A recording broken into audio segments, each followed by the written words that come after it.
ሌፍተናል ጄኔራል ጻድቃን የትግራይ ፖለቲካን አስተዳደርና የመሪነት ሚናን በተመለከተ ይፋ ስላደረጓቸው ሀሳቦች ነው።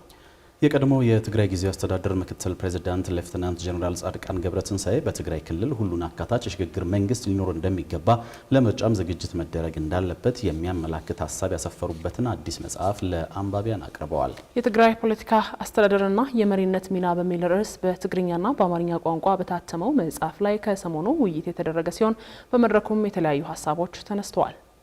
ሪፖርተራችን ኤርሚያስ በጋሻው የመጽሐፉ ይዘት ምንድነው ሲል በመጠየቅ ተከታዩን ዘገባ አሰናድቷል።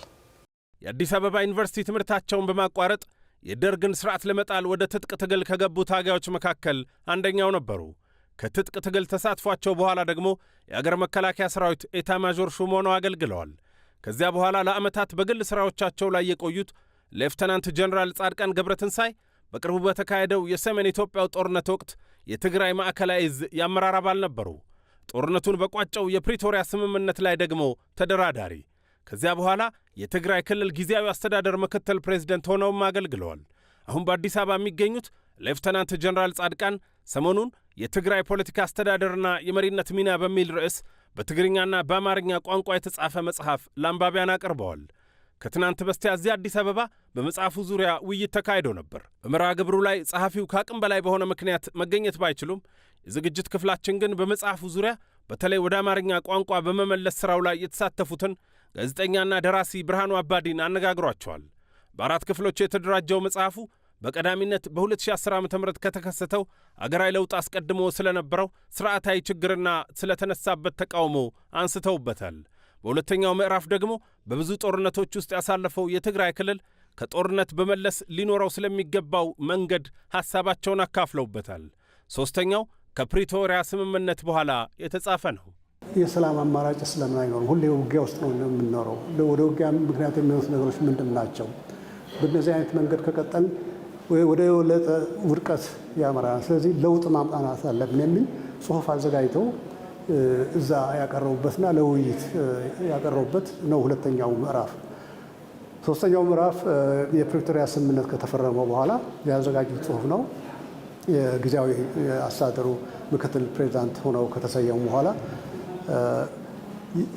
መሰረታዊ የሆኑ የለውጥ ሀሳቦችን ላይ ዲስከስ የሚያደርግ ነው። ሶስተኛው ምዕራፍ ለውጥ መኖር አለበት፣ የግድ ካልተለወጥ እንጠፋለን፣ ለውጥ ያስፈልገናል፣ ለውጡ በምን አይነት መንገድ ነው መመራት ያለበት የሚሉ የለውጡ መመሪያ የሆኑ ፖሊሲዎችና ስትራቴጂዎች ላይ ሀሳብ ያቀረቡበት ላይ ያተኩራል። ሌፍተናንት ጄኔራል ጻድቃን በጊዜያዊ አስተዳደር ውስጥ ከሌሎች የሥራ ኃላፊዎች ጋር በመሆን አቅዷቸው ስለነበሩ ሥራዎችና ተያያዥ ዝርዝር ጉዳዮችም በዚህ መጽሐፍ ውስጥ አካተዋል። ከዚህ ባሻገር ግን በትግራይ አሁን ካለው ወቅታዊ የፖለቲካ ሁኔታ አንጻር ዳግም ጦርነትን ሊያስቀር የሚችል መውጫ መንገድ አመላክተው ይሆን ወይ ብለን ጠይቀናል። ብርሃኑ አባዲ የፕሪቶሪያ ስምምነት ተደራዳሪ የነበሩት ጄኔራል ጻድቃን በቀዳሚነት የሚጠቁሙት መንገድ ስምምነቱን በተሟላ መንገድ መተግበርንና አካታች መንግስት መመስረትን መሆኑን አንስተውልናል። ሁለተኛ ኢንክሉሲቭ የሆነ ሁሉንም የሚያሳትፍ ጊዜያዊ ሽግግር መንግስት ጊዜያዊ መንግስት ማቋቋም አለበት። የሚያሸጋግር አንድ ፓርቲ ብቻ የያዘው መሆን የለበትም። ሁሉንም የሚያሳትፍ መሆን አለበት። ይሄ ከሆነ ነው ለውጥ መምጣት የሚችለው። በትግራይ ያለው የተለያየ አስተሳሰብ ሊስተናገድ የሚችለው። ሌላው ከዚህ ከመንግስት ሁሉንም ማሳተፍ ከሆነ መንግስት ጋር በተያያዘ ደግሞ ምክር ቤት ሁሉንም የህብረተሰብ ክፍል የሚያሳትፍ ምክር ቤት በነፃነት የሚሰራ ምክር ቤት ማቋቋም አለበት። ሌላው ሚዲያዎች በትግራይ ያሉት ሚዲያዎች ነፃ ሚዲያ ሆነው የአንድ ፓርቲ አገልጋዮች ሳይሆኑ የሁሉም ህብረተሰብ አገልጋይ ሆነው በነፃነት እንዲሰሩ መደረግ አለበት። የሲቪክ ማህበራትም እንደዚሁ በነፃነት የአንድ ፓርቲ ወይም የመንግስት ተቀጥያ ሳይሆኑ በነፃነት የሚሰሩ ዲሞክራሲን የሚያለማምዱ ህዝቡን በነፃነት እንዲሳተፍ የሚያደርጉ መሆን መቻል አለባቸው። ሌላው ደግሞ ለነፃ ምርጫ ዝግጅት መደረግ አለበት። ሌላኛው አነጋገርናቸው አስቀድመው መጽሐፉን የማንበብ ዕድል የነበራቸው ፖለቲከኛ ክብሮም በርሀ የትግራይ ፖለቲካ አስተዳደርና የመሪነት ሚና የተሰኘው ይህ መጽሐፍ በትግራይ የፖለቲካ መሪዎች ዘንድ እምብዛም ያልተለመደውን በመጽሐፍ ሐሳብን የመግለጽ ባህል ልምምድ ለማምጣት አስተዋጽኦ አለው ይላሉ። ጋዜጠኛና ደራሲ ብርሃኑ አባዲ ደግሞ ለወጣቶች ስለሚኖረው አስተዋጽኦ ነግረውናል። ምንድነው እኔ በጣም አፕሪሼት የማደንቀው ነገር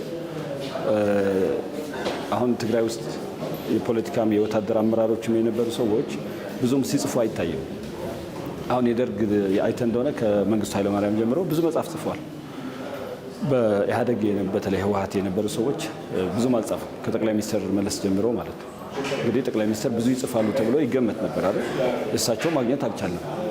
ስለዚህ በተጻፈ ቁጥር ክላሪቲ ንጽረት ወይም ደግሞ ግልጽነት እየተፈጠረ ይሄዳል። ችግራቸው ምንድነው? ጉድለታቸው ምንድነው? ጥሩ ነገራቸውስ ምንድነው? የሚለውን ነገር ካልጻፉት በስተቀር በግምት ነው መናገር የምችለው። ስለዚህ አንዱ የጀነራል ጻድቃን በአጠቃላይ በትግራይም ብቻ ሳይሆን በኢትዮጵያም መኖር ስላለበት የፖለቲካ አስተዳደር የሚያሳይ ነው፣ የሚያስረዳ ነው። ትልቅ ኢምፓክት አለው። ምክንያቱም በተለይ